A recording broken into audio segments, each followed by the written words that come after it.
اللهم صل على سيدنا محمد معدن الجود والكرم وآله وسلم. اللهم صل على سيدنا محمد بعدد كل ذرة مئة ألف ألف مرة. اللهم صل على سيدنا محمد معدن الجود والكرم وآله وسلم. استغفر الله الذي لا إله إلا هو الحي القيوم وأتوب إليه. سامعین و ناظرین کرام، السلام علیکم ورحمۃ اللہ وبرکاتہ۔ سورہ نساء آیت 174۔ اعوذ باللہ من الشیطان الرجیم، بسم اللہ الرحمن الرحیم۔ یا ایہا الناس قد جاءکم برہان من ربکم وَأَنزَلْنَا إِلَيْكُمْ نُورًا مُبِينًا فَأَمَّا الَّذِينَ آمَنُوا بِاللَّهِ وَاعْتَصَمُوا بِهِ فَسَيُدْخِلُهُمْ فِي رَحْمَةٍ مِّنْهُ وَفَضْلٍ وَيَهْدِيهِمْ إِلَيْهِ صِرَاطًا مُسْتَقِيمًا۔ يَسْتَفْتُونَكَ قُلِ اللَّهُ يُفْتِيكُمْ فِي الْكَلَالَةِ إن امرؤ هلك ليس له ولد وله أخت فلها نصف ما ترك وهو يرثها إن لم يكن لها ولد فإن كان اثنتين فلهما الثلثان مما ترك وإن كانوا إخوة رجالا ونساء فللذكر مثل حظ الأنثيين یبین اللہ لکم ان تضلوا واللہ بکل شیء علیم۔ یا ایہا الناس، اے لوگو، قد جاءکم برہان من ربکم، تمہارے پاس آ گئی واضح دلیل تمہارے رب کی طرف سے، وانزلنا الیکم نورا مبینا، اور نازل کر دیا میں نے تمہاری طرف نور واضح۔ فَأَمَّا الَّذِينَ آمَنُوا بِاللَّهِ، پس وہ لوگ جو ایمان لے آئے اللہ پہ، وَاعْتَصَمُوا بِهِ، اور اس کے دامن سے مضبوطی سے جڑ گئے، فَسَيُدْخِلُهُمْ فِي رَحْمَةٍ مِّنْهُ، پس یقیناً اللہ تعالیٰ داخل کر دے گا ان کو اپنی جانب سے رحمت اور فضل میں، وَيَهْدِيهِمْ، بتا دے گا ان کو صراط مستقیم۔ یستفتونک، پوچھتے ہیں آپ سے، حکم چاہتے ہیں آپ سے، فتویٰ چاہتے ہیں آپ سے، قل اللہ یفتیکم فیہن، آپ کہہ دیجئے کہ اللہ تمہیں فتویٰ دیتا ہے کلالہ کے بارے میں۔ ان امرؤ ہلک، اگر ایک میت، ان امرؤ ایک انسان مر جائے، لیس لہ ولد، اور اس کے اولاد نہ ہو، وہ لا ولد ہو، وَلَهُ اختن، اس کی ایک بہن ہو، فَلَهَا نِصْفُ مَا تَرَكَ، تو اس کو آدھا ملے گا ورثے سے، وَهُوَ يَرِثُهَا، اور یہ بھائی اس کا وارث ہوگا، تمام مال کا وارث ہوگا، إِن لَمْ يَكُن لَهَا وَلَد، اگر بہن کے کوئی اولاد نہ ہو، فَإِن كَانَ اثْنَتَيْنِ، اگر میت کے دو بہنیں ہوں، فَلَهُمَا الثُّلُثَانِ مِمَّا تَرَكَ، تو ان کو ملے گا 2/3 اس ترکے سے جو انہوں نے چھوڑا ہے۔ وَإِن كَانُوا إِخْوَةً رِجَالًا وَنِسَاءً، اور اگر میت کے لا ولد، میت کے بھائی ہوں مذکر اور مؤنث، تو فَلِلذَّكَرِ مِثْلُ حَظِّ الْأُنثَيَيْنِ، تو پھر طریقہ یہ ہوگا کہ مرد کو 2 ملے گا عورت کے حصے سے، یعنی عورت کا ایک حصہ، مرد کے 2 حصے۔ یبین اللہ لکم ان تضلوا، اللہ تعالیٰ وضاحت کر دیتا ہے اپنے احکامات کی تاکہ تم گمراہ نہ ہو، واللہ بکل شیء علیم، اللہ تعالیٰ ہر چیز پر عالم ہے۔ سامعین کرام، سورت اپنے اختتام کو پہنچ رہی ہے، اور ایک بہت بنیادی مضامین کے ساتھ اپنے اختتام کو پہنچ رہی ہے۔ گزشتہ درس میں بھی اللہ تعالیٰ نے ہم نے یہ پڑھا تھا کہ اللہ تعالیٰ فرماتا ہے کہ جس نے وَأَمَّا الَّذِينَ اسْتَنْكَفُوا واستکبروا فیعذبہم عذابا علیما، جنہوں نے اللہ تعالیٰ کی بندگی میں شرم محسوس کی، عار محسوس کی، شرم محسوس کی اور تکبر کی روش اختیار کی، اللہ تعالیٰ ان کو دردناک عذاب دے گا۔ وَلَا يَجِدُونَ لَهُم مِّن دُونِ اللَّهِ وَلِيًّا وَلَا نَصِيرًا، اور اللہ کے سوا ان کو کوئی مددگار اور دوست نہیں مل سکتا۔ سامعین کرام، بہت اہم مضمون ہے اور بہت توجہ کے قابل ہے۔ تھوڑی سی آج بھی میں اس پر بات کرنا چاہتا ہوں۔ اصل میں بات یہ ہے کہ ہم اپنے آپ کو متکبروں کی فہرست میں نہیں ڈالتے، نہ ڈالنا چاہتے ہیں۔ بات یہ ہے کہ ایسا کیوں ہے؟ ایسا اس لیے ہے کہ انسان اپنے آپ کو بڑا پاک باز سمجھتا ہے، بڑا پاک طینت، پاک باز سمجھتا ہے، اور کہتا ہے کہ بس، اور ہر انسان اس بڑائی میں مبتلا ہے کہ اپنے بارے میں بڑائی میں مبتلا ہے کہ میری جو رائے ہے وہ درست ہے، اور میرا انداز فکر درست ہے، میری رائے درست ہے، میرے اعمال درست ہے، اور اسی وجہ سے یہ متکبر قرار پاتا ہے۔ یعنی جس نے کہا انا، اور یہ انا جو ہے آپ کو معلوم ہے یا یاد ہوگا کہ شیطان نے بھی کہا تھا، تو اللہ تعالیٰ نے اس کو متکبر قرار دیا تھا۔ سامعین کرام، اگر آپ جلدی نہ کریں اور تھوڑا سا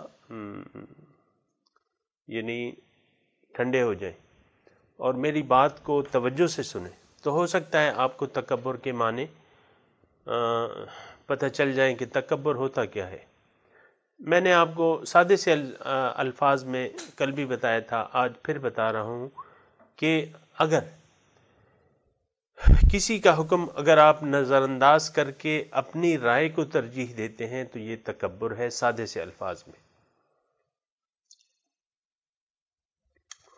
اور جہاں تک اللہ تعالیٰ کے احکامات کا تعلق ہے، اس کے دین کا تعلق ہے، اس کے رسول کی سنتوں کا تعلق ہے، کسی بھی دیکھیں کسی بھی معاملے میں اگر ہم نے اپنی رائے کو ترجیح دے دی، رسول کی رائے کے مقابلے میں، اللہ کی رائے کے مقابلے میں، اللہ کے حکم کے مقابلے میں اپنی رائے کو ترجیح دے دی، تو یہ تکبر ہے۔ سامعین کرام، اس میں دو رائے نہیں ہے، یہ خالص تکبر ہے کہ آپ نے اپنی رائے کو ترجیح دے دی۔ شیطان نے کیا کیا تھا؟ اگر آپ یاد کریں وہ واقعہ، شیطان کو اللہ تعالیٰ نے متکبر کیوں قرار دیا تھا؟ کہ اس نے اپنی رائے کو اللہ کے حکم پر اپنی رائے کو ترجیح دے دی، اور کیا کہا؟ انا خیر منہ۔ اللہ تعالیٰ نے پوچھا کہ تمہیں جب میں نے حکم دیا تھا تو تم نے سجدہ کیوں نہیں کیا؟ تو اس نے کہا کہ انا خیر منہ خلقتنی من نار وخلقتہ من طین۔ دوسری جگہ اللہ تعالیٰ نے کہا کہ انا خیر منہ، اللہ تعالیٰ فسجدوا الا ابلیس، جب اللہ تعالیٰ نے حکم دیا سجدے کو کہ اسجدوا لآدم، تو فرشتوں نے تو سجدہ کر لیا، اور اس کا ماتھا جو تھا، اس نے اپنا ماتھا نہیں لگایا اس حکم کے سامنے، یعنی آدم کو سجدہ نہیں کیا۔ تو اللہ تعالیٰ پھر فرماتا ہے ابا واستکبر وکان من الکافرین۔ تھوڑی سی توجہ کریں، ابا واستکبر، انکار کیا اس نے حکم پر عمل کرنے سے، اور تکبر کیا۔ بالکل سادے سے الفاظ ہیں سامعین کرام، اس میں کچھ لمبی چوڑی نہ تو دلائل کی ضرورت ہے اور نہ زیادہ سمجھانے کی ضرورت ہے۔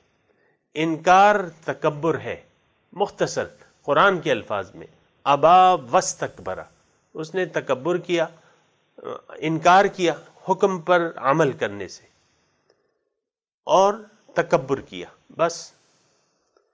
اچھا، دوسری جگہ اگر یہ تو شیطان کی شیطان مردود کی بات تھی۔ دوسری جگہ اگر میں آپ کو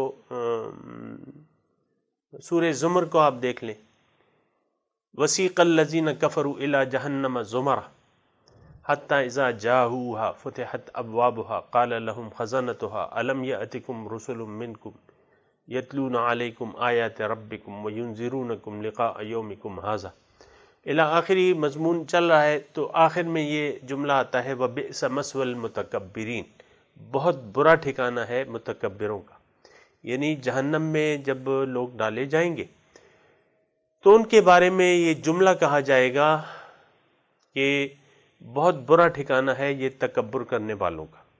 یہاں جو کل ہم نے آیات تلاوت کی، اس کا ترجمہ پڑھا اور سمجھنے کی کوشش کی، اس میں بھی یہی ہے، اما الذین تنکفوا واستکبروا فیعذبہم عذابا علیما، جن لوگوں نے اللہ کی بندگی میں شرم محسوس کی، عار محسوس کی اور تکبر کی روش اپنا لی، متکبر بن گئے، اپنے آپ کو، اپنی رائے کو بڑا جانا، تو کیا فیعذبہم عذابا علیما، اللہ تعالیٰ ان کو دردناک عذاب دے گا۔ لیکن ایک آیت کی طرف اور میں آپ کو متوجہ کرتا ہوں سامعین کرام، کہ یہ متکبر کب تک رہیں گے؟ یہاں جو ہم نے کل سبق پڑھا تھا اس میں تو یہ نہیں ہے کہ، یعنی کوئی دورانیہ نہیں بتایا گیا تھا کہ متکبروں کا ٹھکانہ جو ہے جہنم تو ہے، لیکن یہ کب تک اس میں پڑے رہیں گے۔ آج ایک آیت کی طرف میں آپ کی توجہ دلاتا ہوں، اللہ تعالیٰ فرما رہا ہے ان الذین کفروا بآیاتنا واستکبروا عنہا لا تفتح لهم ابواب السماء ولا يدخلون الجنة حتى يلج الجمل في سم الخیاط۔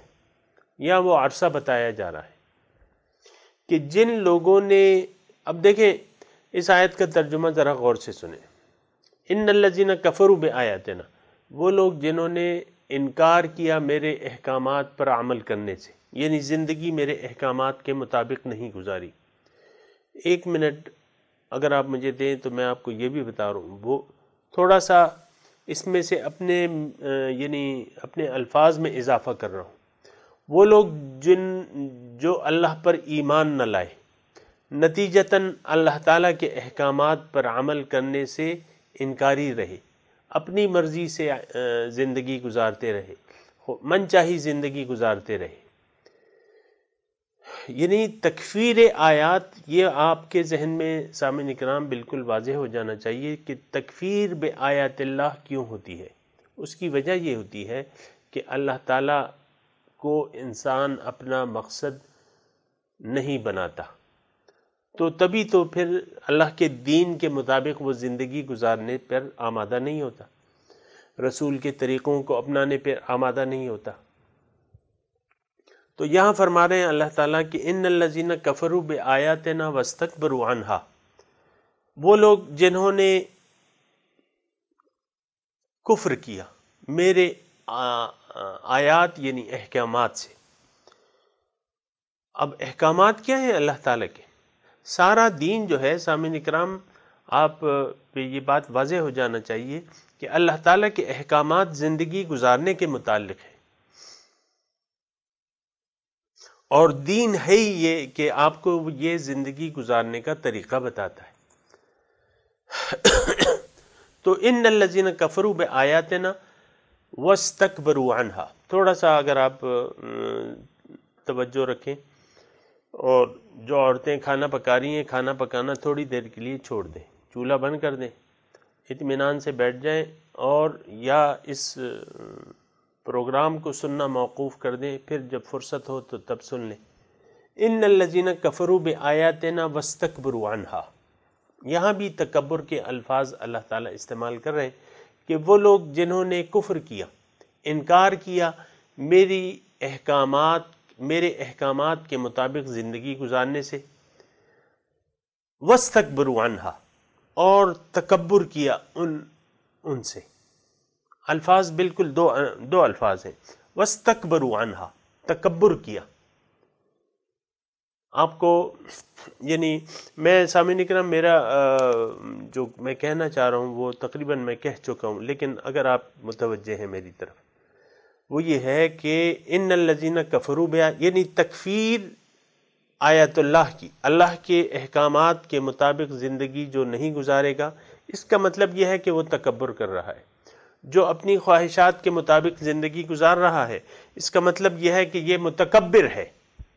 بس یہ میں کہنا چاہتا ہوں، اور میں اپنے آپ سے نہیں کہہ رہا، یہ آیات کا ترجمہ کر رہا ہوں، سلیس انداز میں ترجمہ کر رہا ہوں کہ جس نے اللہ کی احکامات کے مطابق زندگی گزارنے سے انکار کیا، اپنی رائے پر عمل کرتے رہے، من چاہی زندگی گزارتے رہے۔ دوسرے یہ کہ یہ ایمان باللہ نہ لائے، اللہ پر ان کا ایمان نہیں تھا کہ اللہ ہی میرا مقصود واحد ہے، اللہ ہی میرا محبوب واحد ہے، اللہ ہی میرا معبود واحد ہے، اس پر انہوں نے یقین نہیں کیا۔ اللہ تعالیٰ تو ہے ہی وہ ذات کہ لا الہ الا ہو، اللہ کے سوا کوئی معبودی نہیں ہے، کوئی مقصود نہیں ہے، کوئی مطلوب نہیں ہے۔ تو اگر کوئی یہ کلمہ حق نہیں پڑھتا، یہ متکبر ہے۔ اب جنت میں داخلے، یہ کب جنت میں داخل ہوگا؟ ٹھیک ہے، جہنم میں داخل ہو گیا، اب جنت میں کب اس کی دخول ہوگا؟ اللہ تعالیٰ کہہ رہے ہیں لا تفتح لہم ابواب السماء، ان کے لیے آسمان رحمت کے دروازے نہیں کھولے جائیں گے۔ آسمان غضب کے دروازے تو کھل چکے ہیں، کیونکہ سورہ زمر میں ہم پڑھ چکے ہیں کہ فتحت وسیق الذین کفروا الی جہنم زمرا حتی اذا جاؤہا وفتحت ابوابہا، اس کے دروازے کھول دیے جائیں گے، جہنم کے دروازے، اللہ تعالیٰ کے غیظ و غضب کے دروازے ان کے لیے کھل جائیں گے۔ تو لیکن آسمان رحمت کے دروازے نہیں کھلیں گے۔ ظاہر ہے سامعین کرام، ایک آسمان رحمت بھی ہے اور ایک آسمان غضب بھی ہے۔ تو آسمان رحمت کے دروازے وہ نہیں کھولے جائیں گے۔ لا تفتح لہم ابواب السماء، آسمان کے دروازے ان کے لیے نہیں کھولے جا سکتے۔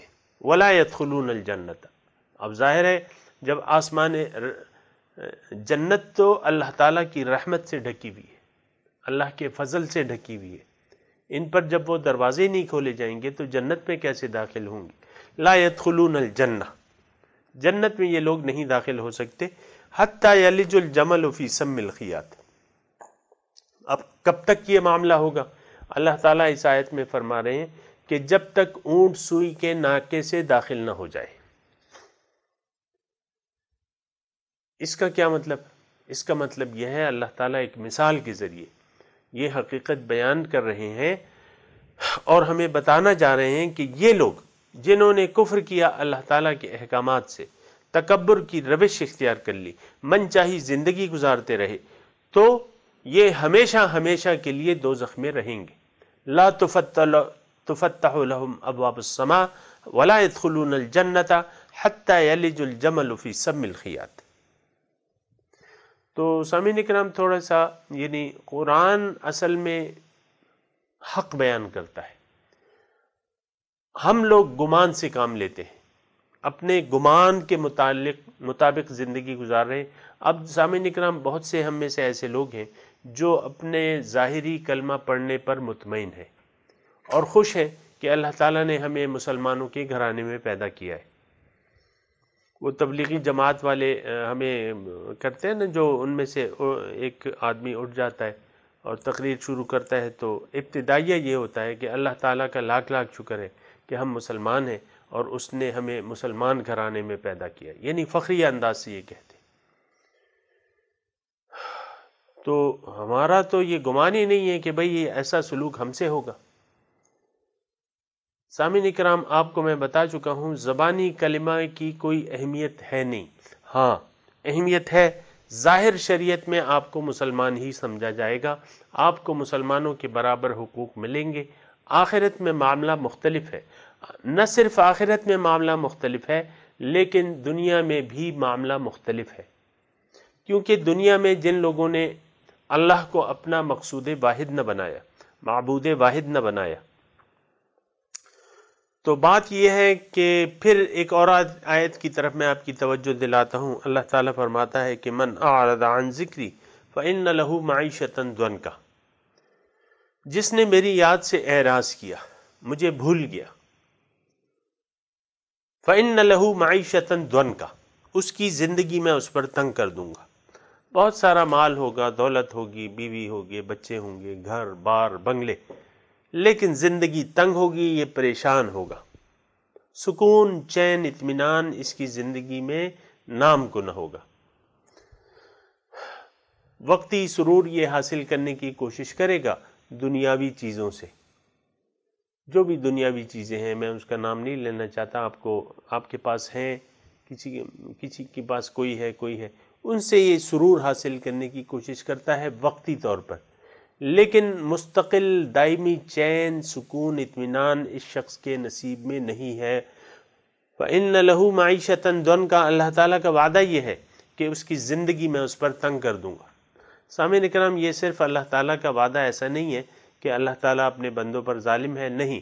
بات یہ ہے کہ جو سیدھے راستے پر چلتا ہے، ایک گاڑی، چھوٹی سی مثال میں قائم کرتا ہوں، ایک گاڑی ہے، وہ سیدھے راستے پر چل رہی ہے، سڑک پر چل رہی ہے، ہموار سڑک پر چل رہی ہے، صراط مستقیم پر چل رہی ہے، سیدھے راستے پر چل رہی ہے.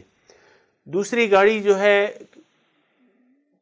غلط راستوں پر چل رہی ہے، کوئی سڑک ہی نہیں ہے، نہ کوئی راستہ ہے، نہ کوئی طریقہ ہے، کھڈے ہیں ادھر. اگر ایسے راستوں پر گاڑی چلے گی تو کیا بالکل سموتھ چلے گی؟ آپ مجھے بتائیے. وہ گاڑی بالکل سموتھ چلے گی جیسا کہ سیدھے راستے پر؟ یقیناً نہیں چلے گی، کیونکہ وہ تو کوئی راستہ ہی نہیں ہے. خواہشات نفس کا تو کوئی راستہ ہی نہیں ہے. سامعین اکرام، یہ اس میں تو کھڈے ہیں اور یہ ہے، یہ کچھ بھی نہیں ہے. یہ تو یہ سموتھ نہیں چلے گی، یہ ان سموتھ رہے گی. فَإِنَّ لَهُ مَعِيشَةً ضَنْكَا، اس پر زندگی یعنی گاڑی ان کی خراب چلتی رہے گی. وَنَحْشُرُهُ يَوْمَ الْقِيَامَةِ أَعْمَى، اور قیامت کے دن ان کا حشر ہوگا، اندھے ہوں گے. یہ اللہ تعالیٰ سے پوچھیں گے، رب لم حشرتنی اعمی، اے میرے رب تو نے مجھے اندھا کیوں اٹھایا؟ وقت کنت بصیرا، اور میں تو بینا تھا دنیا میں، میری تو آنکھیں تھیں. قال کذالک اتتک آیاتنا، اللہ تعالیٰ فرمائے گا کہ اسی طرح آ گئی میرے احکامات تمہاری طرف. فنسیتھا، توجہ رہے سامعین کرام، پھر وہی مضمون، کذالک اتتک آیاتنا، میرے احکامات آئے کس بارے میں؟ زندگی گزارنے کے بارے میں، بندگی کے بارے میں، کہ بندگی اس طریقے سے کرو. فنسیتھا، تو نے اسے بھلا دیا. کذالک الیوم تنسا، آج وہ دن ہے کہ آج میں تجھے بھلا دوں گا. وَكَذَلِكَ نَجْزِي مَنْ أَسْرَفَ وَلَمْ يُؤْمِنْ بِآيَاتِ رَبِّهِ، اور یہ ہر اس کا انجام ہے جس نے اسراف کیا، حد سے تجاوز کیا. انسان کی حد سامعین کرام اللہ کی بندگی ہے، اس سے یہ تجاوز کرے گا تو یہ اسراف ہے، یہ حدود اللہ کو پار کرنا ہے. وَلَمْ يُؤْمِنْ بِآيَاتِ رَبِّهِ، اور یہ ایمان نہیں لایا اللہ تعالیٰ کی احکامات پر. تو سامعین اکرام، یہ چیز جو ہے واضح ہو جانا چاہیے بالکل کہ کیا ہم متکبر ہیں کہ نہیں. وہ لوگ، اب میں اختصار سے یہ جملہ بیان کرتا ہوں، وہ لوگ جنہوں نے اللہ تعالیٰ کو اپنی زندگی کا مقصد نہ بنایا، وہ لوگ جو دنیا کی طرف متوجہ رہے، جنہوں نے دنیا کی زندگی کو خرید لیا آخرت کے عوض، آخرت کو بھلا دیا، دنیا ہی کے طالب ہو کے رہے، تو اب نتیجتاً یہ نہ اللہ کی بندگی کر سکتے ہیں. سامعین اکرام، ایسے لوگ نہ اللہ تعالیٰ کی بندگی صحیح طریقے سے کر سکتے ہیں، نہ رسول کی اطاعت صحیح طریقے سے کر سکتے ہیں، نہ قرآن پر عمل کر سکتے ہیں. یہ تینوں چیزوں یہ کر ہی نہیں سکتے، اس کے اہل ہی نہیں ہے. تو جب اہل نہیں ہے اور کر نہیں رہے تو پھر اس کا انجام کیا ہوگا یہ آپ کے سامنے واضح ہے، جو کہ میں نے بیان کر دیا. بئس مثوى المتکبرین، بہت برا، جہنم جو ہے بہت برا ٹھکانہ ہے تکبر کرنے والوں کا. تکبر کے بارے میں سامعین کرام آپ کو بالکل واضح ہونا چاہیے. اور یہ بات کلیئر ہونی چاہیے، جس نے انکار کیا وہ متکبر ہے، ابا واستکبر۔ قرآن میں پیش کر رہا ہوں سامعین کرام، اپنی طرف سے کوئی چیز میں اس کا ایڈیشن نہ کر رہا ہوں، نہ کر سکتا ہوں، نہ میری مجال ہے۔ قرآن اپنی زبان سے آپ کو پہنچا رہا ہوں۔ ابا واستکبر، شیطان نے انکار کیا اور تکبر کیا۔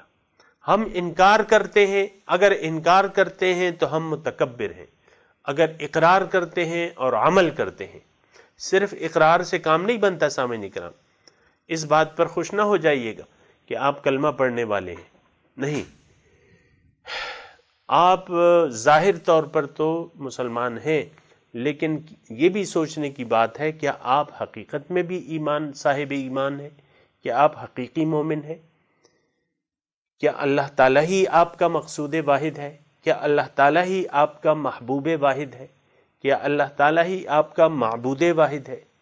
ہمارے تو اور بھی معبود ہیں، نفس ہمارا سب سے بڑا معبود ہے، اور اس کے سوا تو کوئی معبود ہے ہی نہیں ہمارا۔ اللہ کی اطاعت بھی ہم نفس کے کہنے پر کرتے ہیں کہ رکھ لو روزہ، لوگ کیا کہیں گے؟ ہونٹ خشک ہوں گے تو لوگ کیا کہیں گے؟ رکھ لو روزہ۔ تو سامعین کرام، یہ چیز جو ہے تھوڑی سی میں چاہتا تھا کہ بالکل کلیئر ہو جانا چاہیے، اور تکبر کرنے والوں کو آپ پہچان لیں کہ متکبرین کون ہیں۔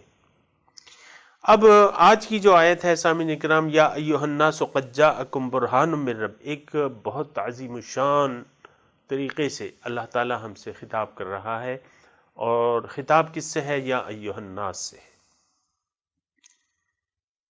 اب اس میں، اس جو آیت میں ایک دلیل کا ذکر ہے، قد جاءکم برہان من ربکم وانزلنا الیکم نورا مبینا۔ دو چیزیں ہیں سامعین کرام، اللہ کا رسول ہے اور کتاب ہے، یہ دو چیزیں اللہ تعالیٰ کی عظیم الشان نعمتیں ہیں۔ اس بارے میں آپ کو کوئی شک اور اشتباہ نہیں ہونا چاہیے کہ قرآن جو ہے وہ نور ہے، اللہ کا کلام جو ہے۔ قد جاءکم من اللہ نور و کتاب مبین، لیکن یہ پیغمبر اور کتاب، یہ دونوں انوار الہی ہیں سامعین کرام۔ اس میں آج کل تو بعض لوگ یعنی اختلافات کا شکار ہیں، کوئی کہتے ہیں رسول اللہ صلی اللہ علیہ وسلم نور ہیں کہ بشر ہیں، اور یعنی اختلافات ہیں، اور اس اختلاف میں پھر تشدد ہے۔ ایسا نہیں ہونا چاہیے، اور سچی بات یہ ہے کہ یہ وہ لوگ ہی اختلاف کرتے ہیں اور تشدد کی راہ اختیار کرتے ہیں جو حقیقت سے غافل ہے۔ بات یہ ہے کہ یہ ساری کائنات جو ہے اللہ تعالیٰ کے نور کی، یعنی اس کی ابتدا اللہ تعالیٰ کا نور ہے۔ اللہ نور السماوات والارض، قرآن کا مضمون ہے۔ تو نور، یہ کائنات جو ہے یہ نور الہی کا مظہر ہے، یعنی اللہ کے نور کا ظہور ہوا ہے۔ یہ کائنات جو تخلیق ہے یہ اللہ تعالیٰ کے نور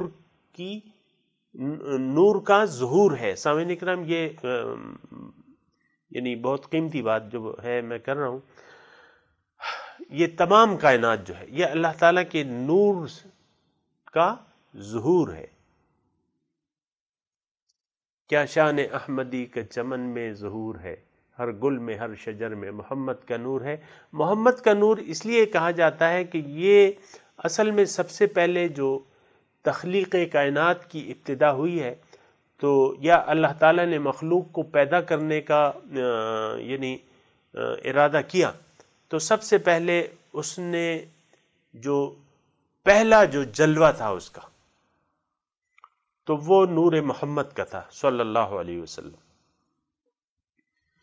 یعنی جو پہلے تجلی تھا اور جلوہ اس نے ظاہر کیا۔ اللہ تعالیٰ تو تھا، موجود تھا، ہمیشہ سے تھا، ابد الآباد سے تھا، لیکن ایک وقت ایسا آیا، اس کائنات کی تو ایک یعنی یہ کائنات محدود ہے اور یہ مخلوق ہے، لیکن اس کے علاوہ جو ہے اللہ تعالیٰ جو ہے وہ لامحدود ہے، اور اس کا کوئی نہ کنارہ ہے، نہ اس کا کوئی ہم سوچ سکتے ہیں۔ لیکن جب اس نے کائنات کی تخلیق کا ارادہ کیا تو تخلیق کیسے ہوئی؟ سب سے پہلے کیا چیز پیدا ہوئی؟ اول ما خلق اللہ نوری. حضور فرماتے ہیں سب سے پہلے اللہ تعالیٰ نے میرا نور پیدا کیا. پھر اول ما خلق اللہ القلم، اللہ تعالیٰ نے سب سے پہلے قلم پیدا کیا. یہ تقریباً ایک ہی چیزیں ہیں سامعین کرام، یعنی نور کا پھر ظہور ہوتا رہا. حضور صلی اللہ علیہ وسلم کے نور سے پھر دوسرا نور پیدا ہوا، اس سے پھر اور انوار پیدا ہوئے. پھر جو ہے یہ کائنات جو ہے آہستہ آہستہ اللہ تعالیٰ نے 6 دنوں میں پیدا کی. اس کی ایک الگ تاریخ ہے، لیکن بنیادی طور پہ دیکھیں لا موجود الا اللہ. ہمارا عقیدہ یہ ہے کہ اللہ تعالیٰ کے سوا کوئی موجود ہے ہی نہیں. ہمارا یہ عقائد کا مسئلہ ہے کہ کان اللہ ولم یکن معہ شیء. ایک وقت ایسا تھا کہ اللہ تھا، اس کے علاوہ کچھ بھی نہ تھا. الآن کما کان. آج کیا اللہ تعالیٰ کے سوا کچھ ہے؟ نو. الآن کما کان، اب بھی وہی حال ہے. بہرحال یہ چیز جو ہے پھر عام ذہن سے یعنی تفصیلات میں چلی جاتی ہے، اور اس کے لیے زیادہ علم اور زیادہ خشیت الہی کی ضرورت ہوتی ہے، اور ہر انسان کے بس کی بات نہیں ہے کہ اس بارے میں مزید کچھ سوچ سکے. لیکن سوچنے کی اتنی ضرورت بھی نہیں ہے. ہمیں جو ضروریات ہیں اس کے متعلق سوچنا چاہیے، اپنے متعلق سوچنا چاہیے، کائنات میں سوچنا چاہیے کہ کائنات اللہ تعالیٰ نے کیوں پیدا کی. کائنات اللہ تعالیٰ نے ہمارے لیے پیدا کی. ہمیں کیوں پیدا کیا؟ اللہ تعالیٰ نے ہمیں اپنے لیے پیدا کیا ہے. ہم اللہ کے ہیں اور اللہ کی طرف واپس جائیں گے. اللہ کی معرفت، اللہ کا قرب، اس کا دیدار، اس کی رضا، یہ ہمارا مقصود ہے. اس کے علاوہ کوئی مقصود نہیں ہے. اللہ کے سوا کچھ مقصود نہیں ہے ہمارا. سامعین کرام، نور کی میں بات کر رہا تھا تو یہاں آیا ہے، یہاں دلیل قد جاءکم برہان من ربکم وانزلنا الیکم نورا مبینا. یہ میں بات کر رہا تھا کہ قرآن اور نبی، ان دونوں میں کوئی فرق نہیں ہے. یہ دونوں نور اللہ ہیں، اللہ کے نور سے ہیں. یہ دونوں چیزیں اللہ تعالیٰ کے نور سے ہیں، لیکن دونوں میں تھوڑا سا فرق ہے. اگر قرآن کو خاموش کر دیا جائے تو پھر یہ قرآن خاموش کتاب ہے، اور حضور صلی اللہ علیہ وسلم بھی قرآن ہے، نور ہے، اللہ کے نور سے ہیں. لیکن یہ بولتے ہوئے ہیں، مجسم قرآن ہے. ایک صحابی آئے، اما عائشہ سے پوچھا کہ کیف کان خلق رسول اللہ صلی اللہ علیہ وسلم. اما عائشہ بتائیے ہمیں کہ حضور کا خلق کیسا تھا، کیسے تھے وہ، کیسی زندگی گزاری. اما عائشہ نے جواباً سوال کیا کہ اما قرأت القرآن، کیا تم نے قرآن نہیں پڑھا ہے؟ کیا پڑھا ہے؟ کان خلقہ القرآن. قرآن کو اگر یعنی قرآن کی تفصیل حضور صلی اللہ علیہ وسلم کی ذات ہے. قرآن کو اگر خاموش کر دو تو قرآن کتاب ہو گیا. یہ سامعین کرام آپ کے ذہن میں بالکل واضح ہو جانا چاہیے. دونوں ظاہر ہے کہ اللہ تعالیٰ کی طرف سے ہے. انا من نور اللہ، میں اللہ کے نور سے ہوں. ظاہر ہے اللہ کے نور. کنت نبیا وآدم بین الماء والتین، میں نبی تھا اور جبکہ آدم ابھی پانی اور مٹی کے درمیان تھا. یعنی اول ما خلق اللہ نوری، سب سے پہلے اللہ تعالیٰ. تو یہ اس میں کوئی وہ اتنی الجھاؤ کی بات نہیں ہے. حضور صلی اللہ علیہ وسلم کی ذات براہ راست انا من نور اللہ، ان کے اپنے الفاظ ہیں کہ میں اللہ کے نور سے ہوں. لیکن بشر بھی ہے، ظاہر ہے. یعنی نور جو ہے بشریت کے لباس میں ہے. قل انما انا بشر مثلکم، آپ کہہ دیجئے اے لوگوں میں تمہاری طرح کا ایک بشر ہوں. محمد سر حق ہے، کوئی اسے کیا جانے، ظاہر میں تو بشر ہے، حقیقت میں خدا جانے. تو سر حق ہے، رب کا راز ہے. محمد سر حق ہے، کوئی اسے کیا جانے، ظاہر میں تو بشر ہے، حقیقت میں خدا جانے. تو یہاں اللہ تعالیٰ فرما رہے ہیں، یہاں دلیل قرار دے رہے ہیں، فَقَدْ جَاءَكُمْ بُرْهَانٌ مِّن رَبِّكُمْ، تمہاری طرف آ گئی دلیل تمہارے رب کی طرف سے، وَأَنزَلْنَا إِلَيْكُمْ نُورًا مُبِينًا، میں نے ایک نور قرآن، برہان جو ہے رسول جو ہے، دلیل ہے، برہان ہے، رب کی دلیل کون ہے؟ رسول ہے، اور قرآن اللہ تعالیٰ کا نور ہے، روشنی ہے۔ قَدْ جَاءَكُم مِّنَ اللَّهِ نُورٌ وَكِتَابٌ مُّبِينٌ۔ اب یہ ہے کہ دلیل تو آ گئی، نور بھی آ گیا، روشنی بھی ہے، اب اس سے فائدہ لینا ہے۔ اب اس کا تذکرہ ہے جن لوگوں نے اس سے فائدہ لے لیا۔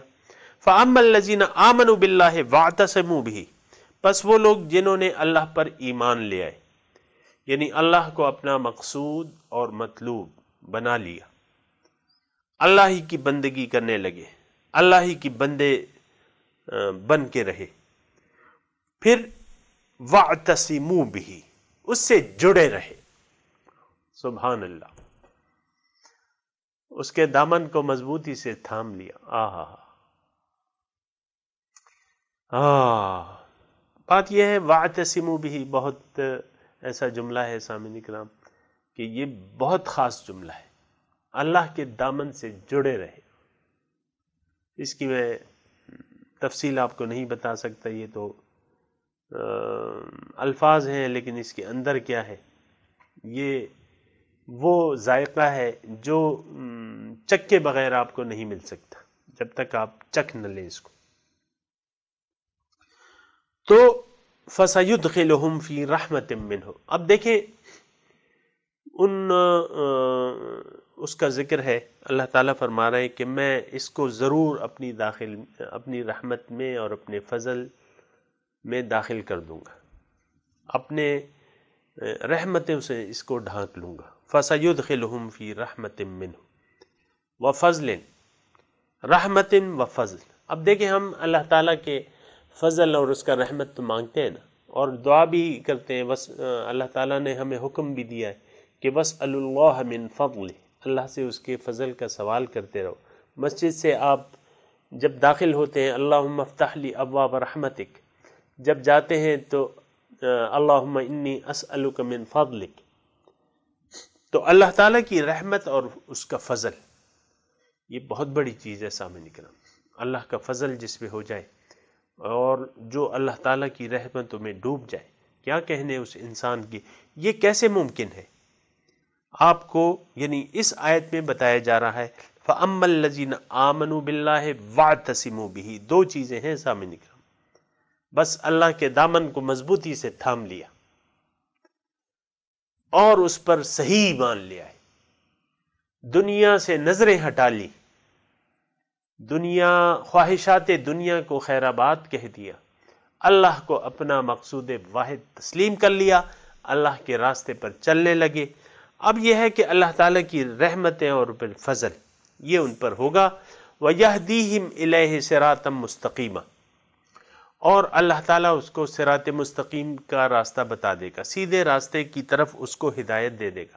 سامعین کرام، یہ وہ صراط مستقیم ہے جو آپ ہر نماز میں اللہ تعالیٰ سے اس کی دعا مانگتے ہیں کہ اہدنا صراط المستقیم، کہ ہمیں سیدھا راستہ بتائیں۔ اب سیدھا راستہ یعنی اللہ تعالیٰ ان لوگوں کا تذکرہ کر رہا ہے جس کو سیدھا راستہ بتایا جائے گا، جن کو سیدھا راستہ بتایا جائے گا، اللہ تعالیٰ ان لوگوں کا تذکرہ کر رہے ہیں کہ میں کس کو سیدھا راستہ بتاؤں گا، اپنا سیدھا راستہ۔ اس میں سامعین کرام نقطوں پہ نقطے ہیں۔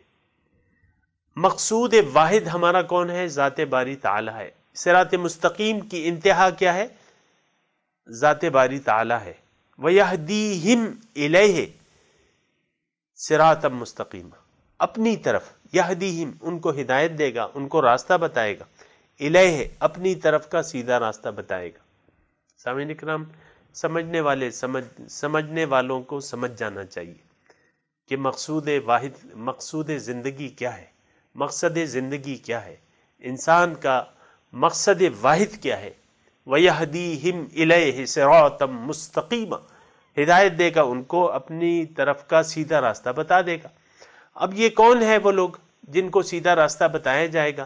فَأَمَّا الَّذِينَ آمَنُوا باللہ واعتصموا بہ، بس مختصر بات ہے، فَأَمَّا الَّذِينَ آمَنُوا بِاللَّهِ وَاعْتَصِمُوا بِهِ، یہ دو کام جس نے بھی کر لیے سامعین کرام، اللہ کے دامن کو، اللہ کے دامن سے جڑ گئے، یعنی اللہ کی رضا کو اپنا زندگی کا نصب العین بنا لیا، تقوی کی صفت اختیار کر لی، شکر کی صفت اختیار کر لی، شاکر بن گئے، ذاکر بن گئے، شاکر بن گئے، ذاکر بن گئے، اور متقی بن گئے، صالح بن گئے، بس تو ان کو سیدھا راستہ بتا دیا جائے گا، وَيَهْدِيهِمْ إِلَيْهِ صِرَاطًا مُسْتَقِيمًا۔ تو سامعین کرام بہت جامع آیت ہے، اور بہت اس میں بہت بڑا مضمون پنہا ہے، جو طالبان ہدایت ہیں، جو اللہ کی رحمت کے طالب ہیں، جو اللہ کے فضل کے طالب ہیں، جو صراط مستقیم کے طالب ہیں، ان کو اس آیت میں بالکل مختصر الفاظ میں ایک نسخہ کیمیا بتایا جا رہا ہے، فَأَمَّا الَّذِينَ آمَنُوا بِاللَّهِ وَاعْتَصِمُوا بِهِ، بس جو لوگ ایمان لے آئے، وَإِذِ اعْتَزَلْتُمُوهُمْ وَمَا يَعْبُدُونَ إِلَّا اللَّهُ فَأْوَوْا إِلَى الْكَهْفِ، جب تم چھوڑ دو ان کو، وَإِذِ اعْتَزَلْتُمْ، کنارہ کشی جب تم اختیار کر لو ان سے اور ان کے معبودوں سے، تو ایک غار میں پناہ لے لو، يَنشُرْ لَكُم مِّن رَحْمَتِهِ وَيُحَيِّئْ لَكُم مِّنْ أَمْرِكُم مِّرْفَقًا۔ سامعین اکرام یہ مضامین ہیں اور بڑے دلچسپ ہیں، اور جو سننا چاہتے ہیں تو قرآن سے وہ روشنی حاصل کریں۔ اب سامعین اکرام یستفتونک، آخر میں اللہ تعالیٰ یہ حکم جو ہے یہ 9 ہجری کا ہے، یہ آیات جو اس وقت میں تلاوت کر رہا ہوں یہ 9 ہجری کی ہیں۔ آپ کو پتہ ہے کہ سورہ نساء جو ہے اس میں خانگی اور معاشرتی مضامین بیان ہوئے ہیں، یہ مضمون ایک رہ گیا تھا ان حالات کے مطابق، بعد میں اس کی ضرورت تھی، تو یہ 9 ہجری میں اس کا نزول ہوا ہے۔ تو کچھ حالات ایسے آئے تھے تو حضور صلی اللہ علیہ وسلم سے سوال کیا گیا کہ ایک میت جو ہے وہ لا ولد ہے، یعنی اس کا کوئی اولاد نہیں ہے، تو اس کے ترکے کی تقسیم کیسے ہوگی اس کے بارے میں بتایا جا رہا ہے، اور مضمون آسان ہے تو میں صرف لفظی ترجمے پہ اکتفا کروں گا۔ یستفتونک، آپ سے فتویٰ طلب کرتے ہیں، قل اللہ یفتیکم فی الکلالہ۔ اب دیکھیں رسول سے جو سوال ہو رہا ہے اللہ تعالیٰ براہ راست اسے اپنے اوپر لے رہا ہے، اور ظاہر ہے کہ رسول تو ایک نمائندہ ہے اللہ تعالیٰ کا، اس سے سوال اللہ سے، یعنی اللہ سے سوال کے مترادف ہے۔ رسول سے ہم جو سوال کرتے ہیں تو یہ اللہ تعالیٰ سے سوال کے مترادف ہے۔ رسول سے ہم اگر کوئی دعا مانگتے ہیں یا منگواتے ہیں تو یہ اللہ تعالیٰ سے دعا کے مترادف ہے، اس میں کوئی شرک کا شائبہ نہیں ہے۔ ظاہر ہے کہ رسول تو بشر ہے، وہ کوئی خدا نہیں ہے، وہ نہ اللہ ہے، نہ خدا ہے، نہ معبود ہے، کچھ بھی نہیں ہے، وہ صرف بشر ہے۔ لیکن اس سے اگر ہم کوئی سوال کرتے ہیں تو وہ سوال اللہ سے ہوتا ہے۔ لوگوں نے تو یستفتونکا، یہ آپ سے، اے محمد صلی اللہ علیہ وسلم آپ سے سوال کرتے ہیں۔ اب ظاہر ہے کہ آپ سے سوال کیا ہے تو یہ سوال تو مجھ سے ہے، آپ تو اپنی طرف سے جواب نہیں دے سکتے۔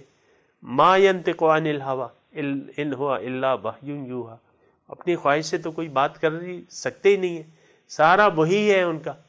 تو بات یہ ہے کہ اس میں اختلافات کی اتنی ضرورت نہیں ہے، رسول سے سوال کرنا اللہ سے ہی سوال کرنے کے مترادف ہے۔ یستفتونک، آپ سے پوچھتے ہیں، قل اللہ یفتیکم فی الکلالہ، آپ کہہ دیجئے کہ تم نے پوچھا ہے تو اللہ تعالیٰ تمہیں بتاتا ہے، فتویٰ دیتا ہے کلالہ کے بارے میں۔ کلالہ وہ جس کی کوئی اولاد نہ ہو، اس کو کلالہ کہتے ہیں۔ ان امرؤ ہلک، ایک انسان اگر مر جائے، یعنی ایک آدمی اگر مر جائے اور اس کے اولاد نہ ہو، لا ولد ہو، وَلَهُ أُخْتٌ، اس کی ایک بہن ہو، تو اب اس کو آدھا ملے گا جو میت نے ترکہ چھوڑا ہے۔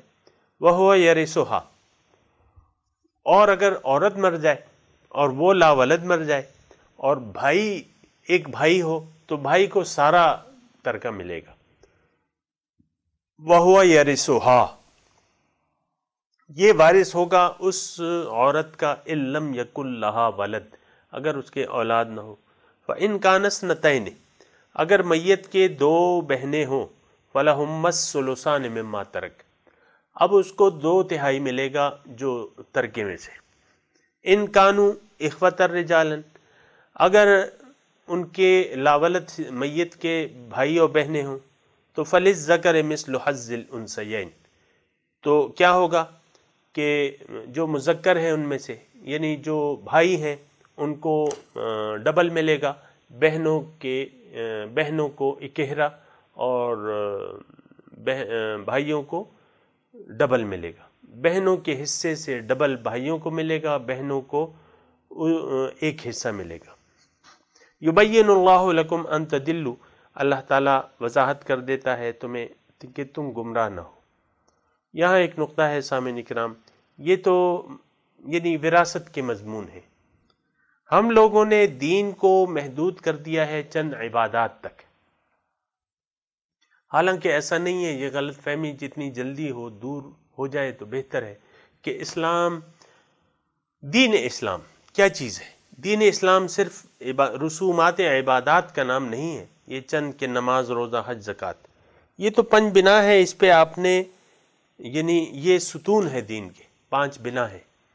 اس پہ پھر آپ جو عمارت کھڑی کریں گے بات اس کی آتی ہے. اس پہ یعنی یہ اگر نہ ہو تو عمارت نہیں کھڑی ہو سکتی. ان بنیادی چیزوں پر آپ اپنے زندگی کی عمارت، معاملات کی عمارت اٹھاتے ہیں، اور وہ اس کے بھی احکامات ہیں سارے کہ وہ یعنی زندگی آپ نے کیسے گزارنی ہے. اصل میں دین اس چیز کا نام ہے. یہ بات نوٹ کر لیں.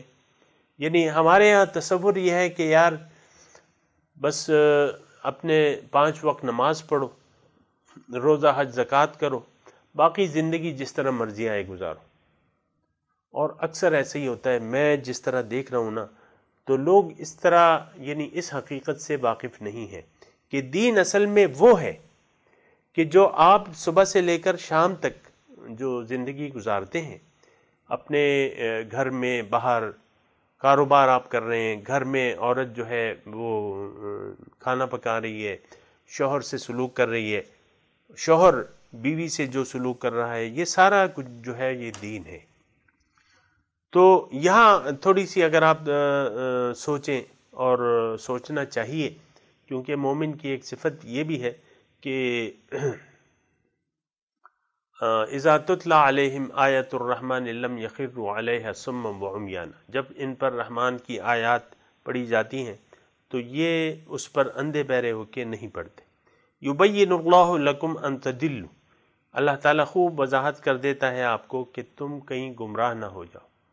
تو گمراہی کا سبب ان آیات میں یہ بتایا گیا ہے کہ اگر معاملات کو تم اللہ کے احکامات کے مطابق انجام نہ دو تو تم گمراہ ہو جاؤ گے.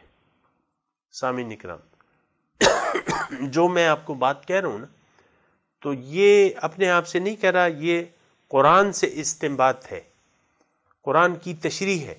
یبین اللہ لکم ان تدلوا، اللہ تعالیٰ ان دنیاوی معاملات کو، ظاہر ہے کہ دنیاوی معاملہ ہے نا، اور دنیاوی معاملہ ہی دین کا ہوتا ہے. یہ اس میں اتنی وہ پریشانی کی ضرورت نہیں ہے. دین اور دنیا ایک ہی ہماری. مسلمان جو ہے اس کی ساری چیزیں جو ہیں وہ دین سے تعلق رکھتی ہیں، چاہے وہ کھانا کھاتا ہے، چاہے وہ کاروبار کرتا ہے، رزق کماتا ہے، شادی کرتا ہے، بچے پیدا کرتا ہے، بچوں کی تربیت کرتا ہے گھر میں، یہ سب کچھ دین ہے. سامعین اکرام، اگر کسی نے اس کو جدا جدا سمجھا کہ یہ تو دنیا کا معاملہ ہے اور یہ جو ہے یہ دین کا معاملہ ہے، یہ تصور صحیح نہیں ہے. سامعین اکرام، یہ سارے معاملات دین کے ہیں.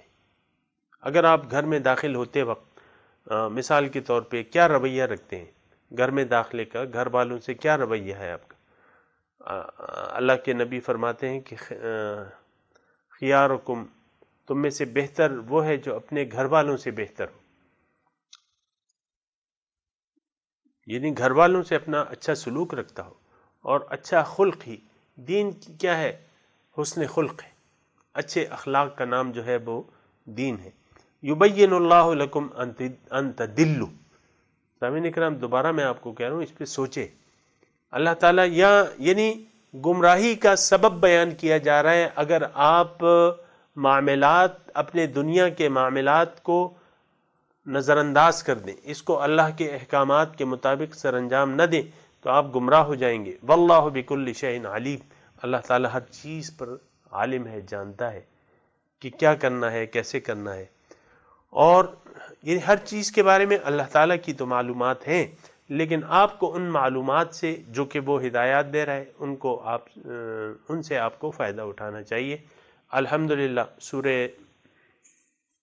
نساء جو ہے اپنے پائے اختتام کو پہنچی، ہم نے اس پہ غور کیا، تدبر کیا، میں نے، آپ نے سوچا سمجھا۔ اللہ تعالیٰ کا ہم شکریہ ادا کرتے ہیں کہ اس نے اس صورت کے مضامین کو سمجھنے میں یعنی ہماری مدد کی، اور ہم پہ اپنی رحمتوں کی بارش کی، اور ہماری امید ہے کہ جس طرح سورہ نساء کا اختتام ہوا ہے، اللہ تعالی ہمیں باقی قرآن پر بھی سمجھنے، مجھے بیان کرنے، آپ کو سننے اور سمجھنے اور اس پر عمل کرنے کی توفیق عطا فرمائے۔